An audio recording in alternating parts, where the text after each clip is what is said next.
shoes to match all of the people that came out of Greg Congleton's brain, so I will be barefoot. That was the unicorn. All right. Compromise. All right, Myers, you're getting better with age, and we've dimmed the lights, so I'm going to go a little slower so you can understand.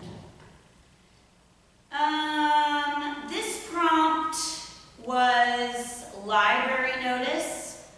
So I'm going to ask you, audience, is reading important, yes or no? Yes! Attention! Now let's set things straight. Dear sir or madam, it has come to our attention that your child has consistently checked out books by Kurt Vonnegut, Cormac McCarthy, and Alice Walker. This letter is to notify you that such behavior has led us to deny your child library privileges. You are also required to pay a fine of 3 Liberty crypto tokens. Once this payment is processed through our exchange, we will reestablish their library privileges and place your child in a special library category. This category will restrict their access to only children's literature appropriate for 8 years of age or younger. We're so glad we caught them. No.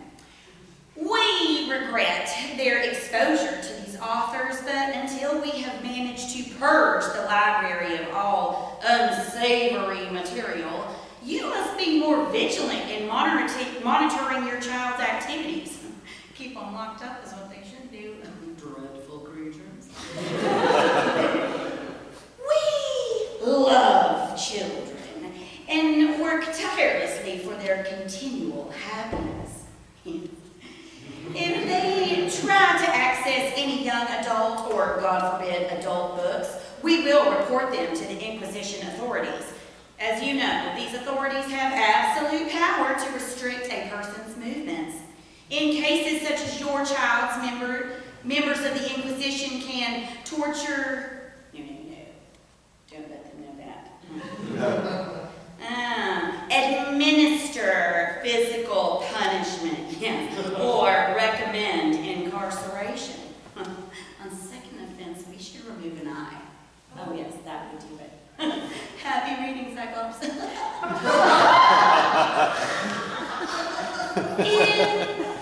order to lift the restrictions we have placed on your child's access, they will need to actively participate in our next 2, 3 book burnings.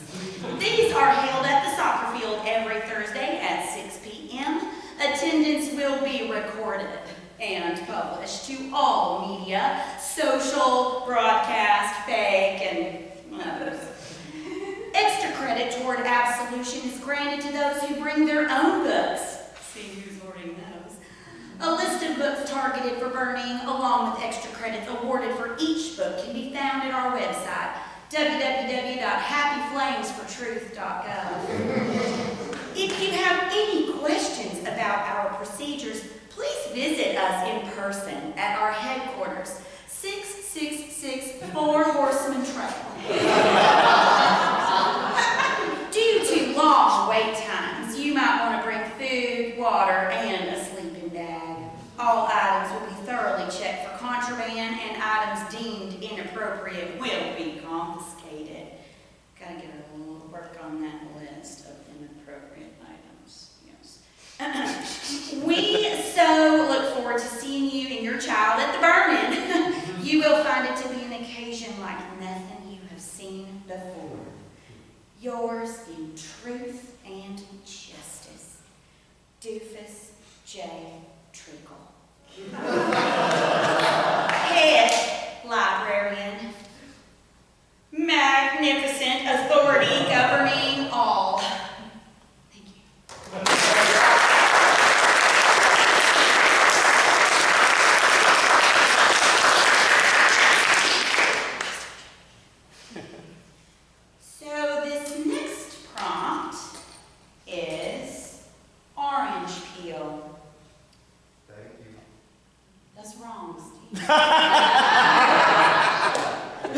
I'm going to give you a question in a second. I'm drawing it out so I can draw on the road. I'll let you know.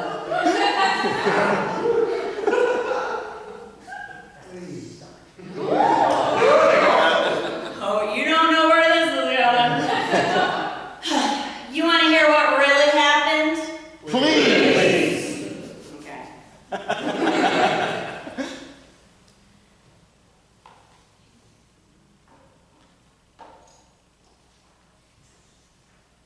Wait for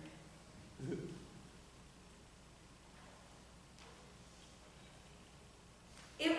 It was curious. It caught my eye. It was just an ordinary day. Out for a walk before it got too hot. It was a spiral, not just one. There was a trail of them. Every few pieces a sidewalk. I often see sidewalk art on my walks. Kids in the neighborhood with big pieces of chalk drawing happy faces or animals or hopscotch. This was different. Drawing with a steadier hand, a more practiced touch, an educated eye. Then I realized it wasn't every few pieces. No, there seemed to be a pattern. I couldn't decipher it, but the choice of location seemed less than random, or maybe it was random. And I wanted to impose a pattern on it so it would be less disturbing. Why was it disturbing? I don't know. Sidewalk art is common. People need creative endeavors. The patterns were vivid, hypnotic, beckoning me onto some mysterious encounter. It's a big neighborhood. Miles of sidewalk. I was following the designs. Once I thought I lost it. I didn't see another chalk mark up ahead. I thought this random sidewalk artist had just stopped. Got tired of their project. I got distracted, whatever. So I walked back to the last line and I studied it. I'd been so involved in following the trail, I hadn't really looked at the art that close. Well, the spirals were like an arrangement of seeds on a sunflower. More like a labyrinth. Was the pattern, the layout of these across the neighborhood also a labyrinth? I retraced my steps. I looked more closely at each one. The palette was suddenly changing. How was this moving across the spectrum? Oh, I began to run from one to the other to unravel this mystery with the barest thread of a clue. I ran all the way back to the first one.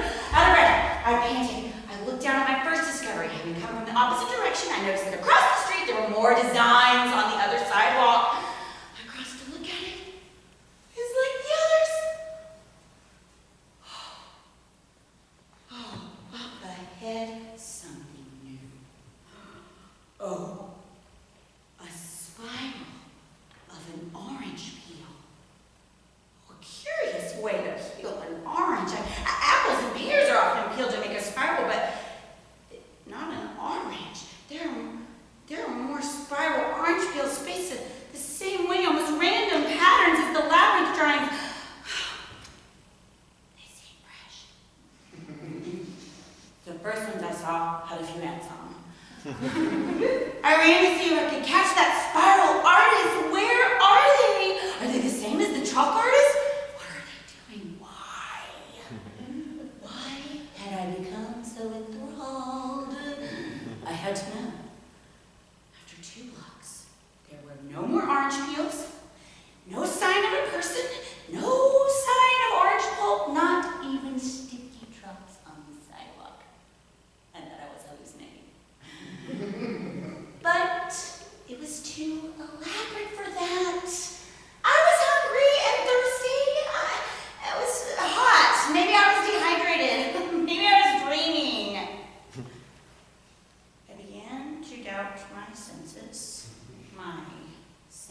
person.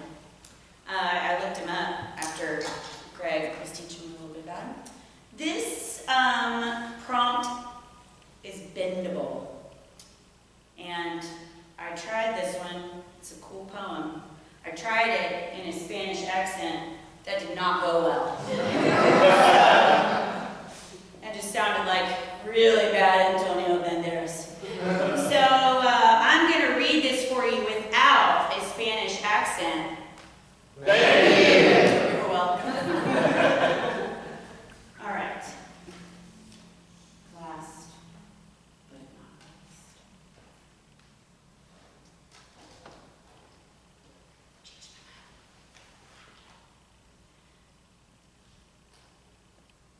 Now this writing plays ain't so hard.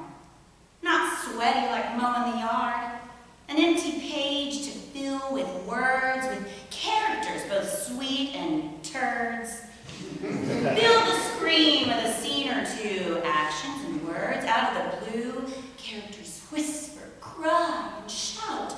Oh, sometimes I can't keep them out of my jumbled brain. Hot synapse. Then writer's block, a cold lapse in flowing creation. Gone. Natural high.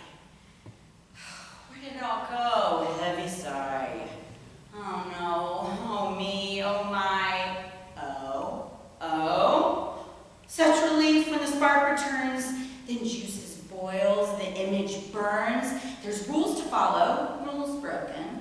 Ain't stand Aristotle's hokum. That word, the gesture, action, the word was ignored even by the absurd. Scenes end with couplets, couples kiss. Mwah. Where's the villain? What's gone amiss? Is there room for him, her, and this?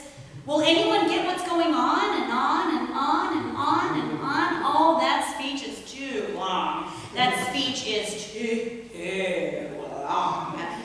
Does that character really belong to this world I'm making up now? Does it connect to now and how? Too much violence on the page? Oh, how will I get them off the stage? Maybe I'll put them in a cage. Actors as animals, true delight, like spirits and fairies, you know that night. Maybe I'll make them all disappear. Deus ex machina in the rearview mirror. Now that's bendable time for rules. No wooden O. Use new tech, cool effects, and shock the decibels. Audience questions, witchy spells. Williams, O'Neill, and Shepard too. Large gobs of inks and witches brew. Kaufman and Hart and old Neil Simon, can't leave them out while I'm rhyming. Sondheim and Plautus at the Forum, ain't so deep, but we adore 'em. And how many more to make a quorum? The Servant's Farce, Johnson's Whore, Moliere, Thurber, Castle Elsinore, into the Barren Woods they dance, Curly Surrey and Camelot's King. Politicians of the I sing, kings to follow and kings to kill, well, all that depends on will. Mammoth's Nickel, Buffalo Bill, Indians and Dracula's Chill, Wilson's decades with us still, Vogel's lessons and Churchill's tops, Rule's vibrator, oh please don't stop. Word makers, our country's good, I should list some more, I think I should. Oh, why did I start this folly? To garner praise and accolades, hook the listener's audacious souls, intent is the crux, by golly. My vanity to hell parades, truth of heart and mind that holds, entertainment, laughs and tears, prancing wordplay, gasps and fears, bending, swirling through the years. Now this writing plays ain't so hard, it can't be measured by the yard.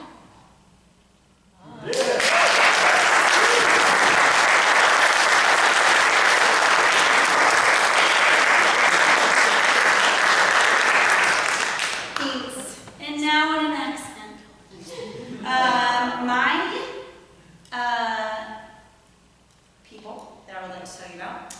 They run a place called Hope Central. I'll keep it quick because there's too much to say about them. It is run by a lady named Vita Sprinkle. What a name. And she does sprinkle joy, hope, goodness. I call her the super neighbor. She literally has a little blue house over in Park Ridge in East Knoxville. And she, the best way I can say it is the need arises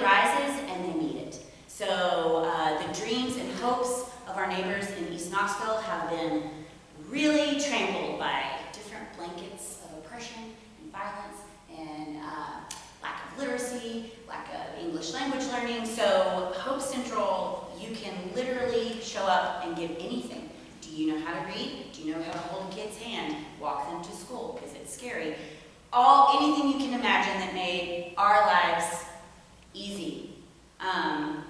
They struggle to have every day, and so she works really hard to do that. I volunteer there, I tutor, that should tell you something. And it's an amazing place. So if you want to know more, you can look her up. She's on all the socials, Hope Central, and they're right off of, they're over in Park Ridge. I just flipped this script. I'll get that when Greg comes up. My playwright,